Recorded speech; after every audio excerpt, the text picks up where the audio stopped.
The war in Ukraine continues in several towns and regions, and Russia continues to commit war crimes and target civilians. The last major attack on civilians by Russia happened on the 14th of January in Dnipro. This was one of the bloodiest attacks by Russia. On Saturday, Russia launched a series of major attacks on Ukraine, causing significant damage to the country's energy infrastructure and resulting in the death of at least 45 people, including 6 children, in a missile strike on an apartment building in the city of Dnipro. Rescue teams worked tirelessly through the night amidst freezing temperatures, with local officials reporting that people were still alive underneath the massive pile of wreckage. There are also more than 70 people injured and 20 people still missing. The Russian strikes also hit critical infrastructure in other places, including Kiev, with Ukraine's energy minister warning that the coming days would be difficult with potential threats to the supply of electricity, running water, and central heating at the height of winter. President Volodymyr Zelensky issued a fresh appeal to his Western allies for more weapons to end Russian terror and attacks on civilian targets. This was not the only time the Russians targeted civilians. In December, the Russian shelling of downtown Kherson was a deliberate targeting of civilians, according to the head of the Kherson Oblast State Administration. The attack resulted in the deaths of at least 10 people and injured 68 others, as reported by the Kherson Oblast State Administration. The president of Ukraine, Volodymyr Zelensky, condemned the attack on civilians as an act of absolute evil by Russia. These are just 2 examples of many attacks on civilians by the Russian army. However, attacking civilians is not the only war crime that the Russian army is guilty of. Human Rights Watch reported that Russian military forces plundered thousands of valuable artifacts and artworks from 2 museums and a national archive in Kherson during the 8-month occupation of the city. This looting is just the latest in a series of cultural institutions that have been targeted by Russian forces since their invasion of Ukraine in February. These actions are considered to be war crimes. According to Belkis Willer, Crisis and Conflict Associate Director at Human Rights Watch, in the final days of occupying Kherson, Russian forces loaded paintings, gold, silver, ancient Greek artifacts, religious icons, and historical documents onto trucks bound for Russian-controlled territory. This systematic looting was an organized operation to rob Ukrainians of their national heritage and amounts to a war crime for which the pillagers should be held to account. Russian forces occupied Kherson from the 2nd of March to the 11th of November, during which time they plundered the Kherson Regional Art Museum, the Kherson Regional Museum, St. Catherine's Cathedral, and the Kherson Region National Archives. Human Rights Watch visited these 4 institutions in Kherson in late November 2022 and interviewed 8 representatives of the institutions and others knowledgeable about the museums and archives.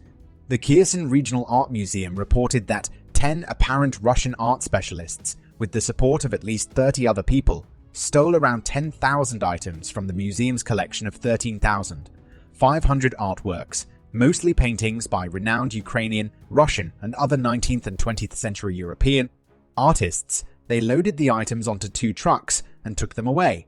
As you may probably already know, the war in Ukraine has been going on for almost a year now and is reaching a crucial turning point, because analysts predict that Russia is preparing for a massive offensive in the spring with hundreds of thousands of new personnel.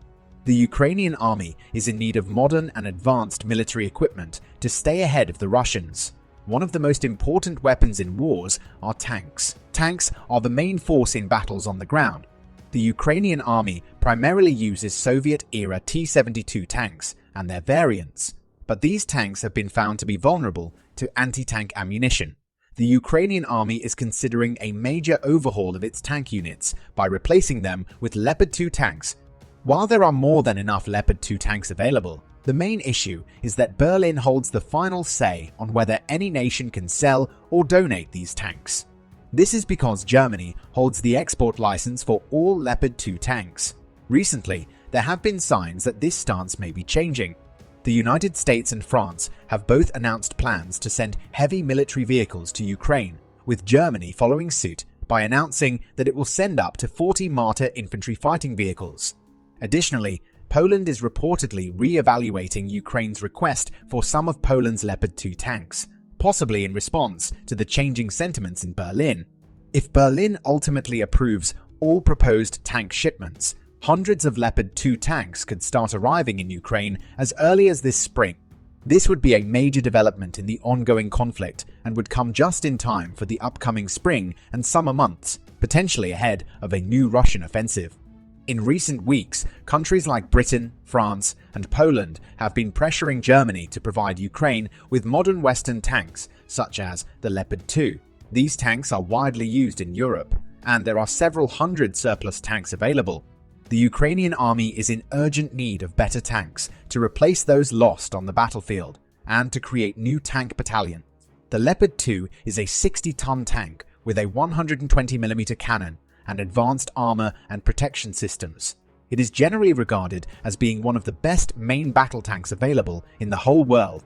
They are regarded as being on the same level as, or maybe even better than, the American M1 Abrams, which is considered the holy grail of modern tanks. The Leopard 2 is a game changer that could completely change the battlefield dynamic when Ukrainian and Russian brigades engage in combat. The Ukrainian army is in need of these tanks, and the international community is also recognizing this. The French President, Emmanuel Macron, recently announced the delivery of French AMX-10REC armored fighting vehicles to Ukraine. Similarly, the United States, under the leadership of President Joe Biden, has also announced the delivery of infantry fighting vehicles and Bradleys. The clock is ticking, and the spring and summer months are fast approaching. If Berlin approves the transfer of Leopard 2 tanks to Ukraine, it could potentially change the outcome of the war. The Ukrainian army would have the necessary firepower to take on the Russian army and potentially turn the tide in their favor.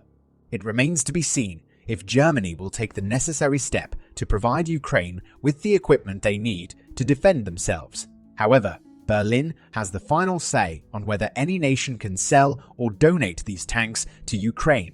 The Chancellor of Germany, Olaf Scholz, has so far refrained from approving any transfers of Leopard 2 tanks to Ukraine, claiming that supplying Ukraine with these tanks would escalate the current conflict.